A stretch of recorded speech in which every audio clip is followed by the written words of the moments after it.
G'day humans, Chris Stead here. I'm on the road and today I'm reviewing the Pender Lea Cabins. Are we there yet? No! Are we there yet? No! Are we there yet? No! Are we there yet? Yes!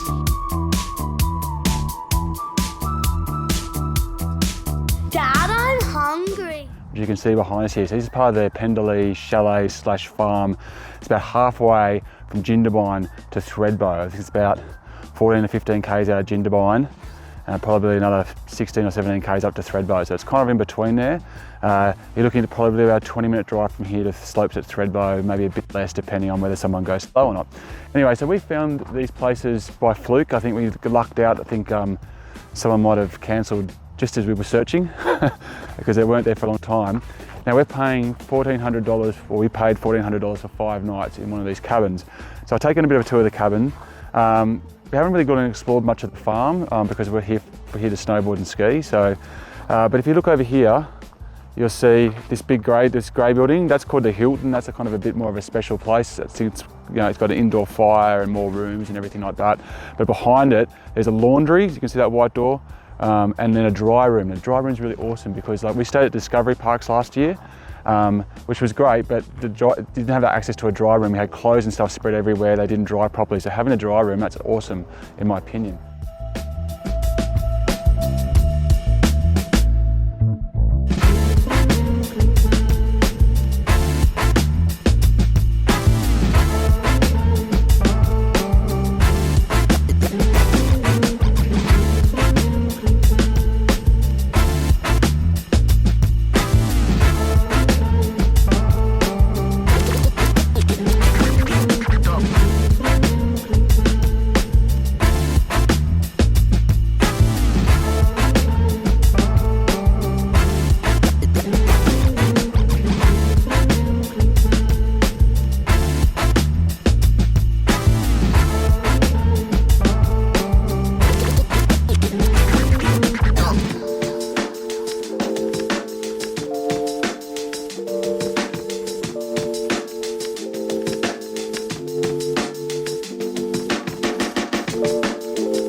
So we'll go down and have a look at the cabins.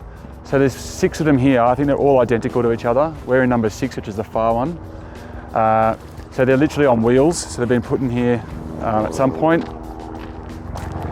Now over there, if you can see, there's basically a dog cage. And there's one there, and there's another one over there. So you can actually bring your dog and put them in there. Someone did while we were here. Bit of howling, but you know, you're not here all day anyway. It's not the type of place that you would just hang for a day. It's because you're using this because your primary concern is having cheap accommodation and snowboarding all day, every day. That's the way you got to think about it. But if you can, it's pretty awesome that you can bring your dog and put your dog in the dog kennel over while you're boarding. Ample amounts of firewood and these awesome fire pits. We had an absolute rager of a fire last night. It was awesome. And I didn't think we would use it at first because I was like, well, you know, you get back here at like 5 o'clock and it's already about -2. I didn't think we'd want to sit outside. I thought we'd just be inside, have showers, get some warm food into us, go to sleep.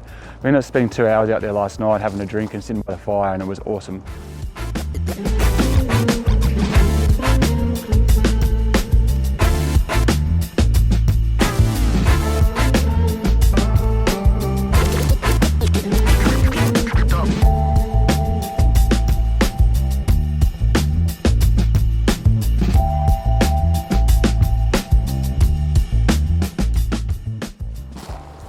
As you can see, plenty of space for parking.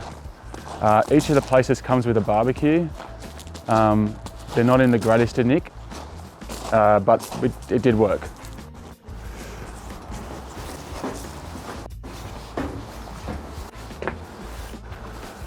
Right, so this is cabin 6. It's been our home for the last 5 nights. Now it's definitely cozy. So as you can see, there's not a whole lot of width here, but I'll take you through what you can expect. This table, they've tried to make it work. So if you have a look over here, there's some chairs and you can kind of get them around here, and we sat around here, but you can't really keep the chairs here because there's no follow through or walk through. You can fold these edges down to make a bit more space, but yeah, it's a challenging fit. 3-seater couch, which is pretty comfortable. It's also a sofa bed, so you can get this out and fit an extra person in if you want to. TV's got free to air. There is internet in this place, and it's just really random. Sometimes it just stops working altogether for like 5 minutes, 20 minutes. Sometimes it's working and it's not working, it's working and it's not working. Sometimes it works on one device, but it won't work on the other device. There's Netflix on this, but I never got to work once. On my laptop, at one point I downloaded a 2.9 gigabyte video file for work, and it worked fine and came down fine. And then I tried to send an email and I couldn't. So it's a bit iffy like that. But for the most part, we were okay. And I think just in that peak hour when all 6 cabins were full at about 7 o'clock at night and everyone was trying to watch or do something, I think that's when it was most problematic. And that's when we had problems with it. After about 8 o'clock or so, it seemed to work a lot better. With the kitchen facilities, stove, oven, microwave, barbecue at the front, like I said, full-size fridge, which is awesome. There's a kettle, toaster, and yeah, all the bits and bobs and pieces that you could want really are inside. So pretty good in that regard, right? So we were looking at the station, for example, as an option to stay. That was then going to end up being more expensive than this, further away than this, and even though you get a bigger room, there's nothing in it. So that's a problem. We actually brought a Jaffa line with us as well, which is awesome. We just plugged it in. Power points are a bit hard to come by, so that's something to keep in mind. You might want to bring a double adapter or like a little power board just so you can charge all your stuff up at night. There's a fair bit of storage, despite how small it is, like lots of cupboards with hanging space and everything like that. Like I said, there's the drying room, so we actually use that to kind of store our stuff out of the way, like all of our ski gear and everything all night. And through here, you go. So like I said, you got the sofa bed down there, you got these 3 bunks. Now I couldn't tell from the photos, I was really nervous about having a kid up here. There is a bit of a space here, like, you know, that much there and that much with the ladder to stop kids kind of rolling out. I ended up getting a plastic tub lid on the way down from Sydney. I just went to a $2 shop and got like a $10 tub and put the lid in there just as an extra barrier. And I just put my kid on top, my daughter, who is the least likely to roll around, up top, and she was fine. My son that was here, I put his head up this end, so the ladder was blocking him, he still managed to fall. But at least it's not that far. And the younger son, he was just all over the place as usual. So it's compact, it's in there, but you can close this door. You can close this door. There's an air conditioning unit behind you up there. There's another air conditioning unit in that room as well. And there's also a heating element in here. So you're not separating them from the warmth. So if you have a look in here, the bathroom. Actually, it's a decent sized bathroom considering how small the joint is. These things are all heated and warm, so your towels are all dry and everything like that. They just stay on constantly because otherwise the pipes outside freeze. And around here is the shower, which is going to probably disappoint many of you. The pressure isn't great. It's very warm and hot and it never runs out, so that's good. But it's not a lot of pressure. So that's, you know, there's probably no time in life that you want a decent shower more than after you've just got off a huge day on the slopes. And it doesn't quite deliver on that front, but you know, look at what you're paying, look at the money you're spending. And then final room here, nice big bed, soft, not a firm bed, but super comfy and snuggly. And again, a fair bit more storage in here. And we also had the air conditioning going off here, and we just put stuff along here to dry as well. So there's a fair bit of, considering the limited amount of space here, there's a fair bit of storage. In terms of the actual warmth, the cabin was just nuclear hot the whole entire time.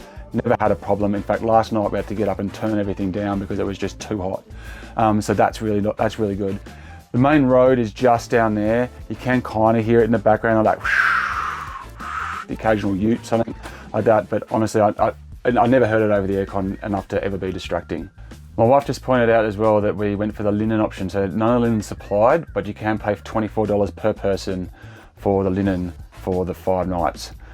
So that ended up being, whatever it was, 120 bucks that we spent on linen, and it was absolutely worth it, especially because we're trying to jigsaw everything into the car to have that kind of space. So I think that's just everything you really need to know about the Pender Lea Park Cabins. I think it's really good value for money. It's actually kind of been nice being on the farm. It's been really warm. It's definitely tight fit. You want to be people who get along with each other. It was a bit frustrating at first trying to like just get around people and get things in and out and get bags sorted, that type of thing. But once you kind of settle in, it was fine. And like I said, it's not the type of place you would hire if you were planning on spending time here. It's a place you'd hire if you want a base to then go do all your adventuring, whether that's in summer or in winter. Anyway, those are my thoughts on the Pender Lea Park Cabins. Definitely a good find if you can grab it for a season at the snow or a week at the snow. Thanks very much for watching. I'm Chris Stead. As for me, I'm back on the road, and check in next time. You.